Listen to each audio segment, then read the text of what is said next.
Welcome back to Fresh Faces New Ideas. My name is David. If you like the channel and you want to keep up to date with all the videos that I do, please like and subscribe and follow me on Twitter at Faces Ideas.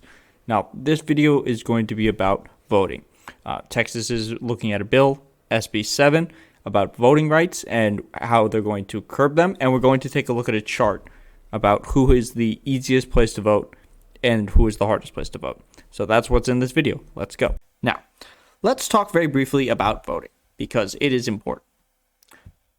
Here is a map. How old is this? This is from about a year ago. So none of the voters registration laws have passed yet. They just haven't, according to this. So from this, easiest states to vote in are the darker green, and the most difficult states to vote in are the lighter green. Number one in this list is Texas. Texas is the hardest state in the country to vote in. You know, the second hardest state to vote in is Georgia. Georgia just passed a law that would limit the amount of people who could vote. But why am I showing you this? Because Texas is looking to advocate for this bill, SB 7. Now, SB 7 is going to limit voting. Now, what happened during the election in Texas is they had these drive-in votings in one of their counties.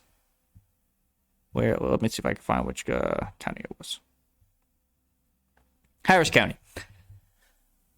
About partway through the election, the Republicans sued to have all the votes in Harris County's drive-ins thrown out. Just thrown out. It was 110,000 votes. They just wanted to get rid of them. And they were ultimately voted down because they didn't do it early enough. So, what are some of the things in this bill? Originally, it was going to limit early voting from 7 to 7. Now, the problem with that is there was longer hours in Harris County and other large counties that ran until 10. And they did this for several days. And the reason you need those is because people like shift workers who don't get out till 7 or later don't work regular hours. Or if you're going to be a normal working person and you work till 5 and then you have to go vote after that and you only have 2 hours, well, how are you going to be able to find time to vote? Let's see. It would also prohibit the days of 24-hour voting in Harris County, and would outlaw drive-in voting, both of which were incredibly useful. Their argument is that this would limit overnight voting presented for poll watchers. Now, poll watchers are not public watchdogs, inherently partisan figures appointed by candidates and political parties to serve at polling places. And poll watchers had access to both of these things.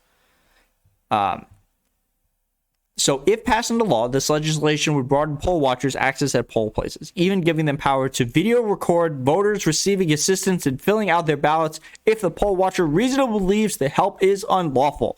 Now, how many reports did we see during the election of people voting illegally? Whether it was Steven Crowder saying it was, they're stuffing the ballots in coming from at night, or there was a water main burst, or, I saw a black guy voting. Or people just said, that's unreasonable for them to be voting, so we're going to record this. This is how you end up with conspiracy theories. This is how we ended up with that stupid Sharpie conspiracy theory that didn't make any sense. This bill would allow, though, for people who have a disability to request a ballot for each individual election, or to apply once for ballots in every election in a calendar year. So the bonus for this is it would allow the bill originally was supposed to say that they had to prove their disability or condition with a written documentation for the Social Security Administration or a doctor's note to qualify for it. So this is a good thing to have in this bill. They rejected a dozen amendments, and the whole point of this is to stop people from voting.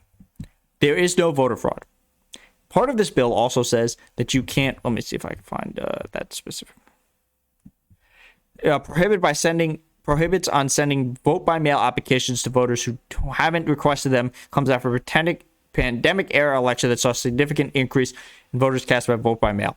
So, this is part of the big lie, that This is part of the lie every single time. Vote by mail is unsecure and ripe for fraud. Ballot boxes are unsecure and ripe for fraud. Ben Shapiro just made this argument. Ben Shapiro is an idiot. Let's look at some examples. This is Oregon. Oregon has the longest history of vote by mail, voting exclusively by mail. They send it to every single constituent as long as you are a registered voter. So no, they will not be sending it to illegal immigrants. That's not how that works.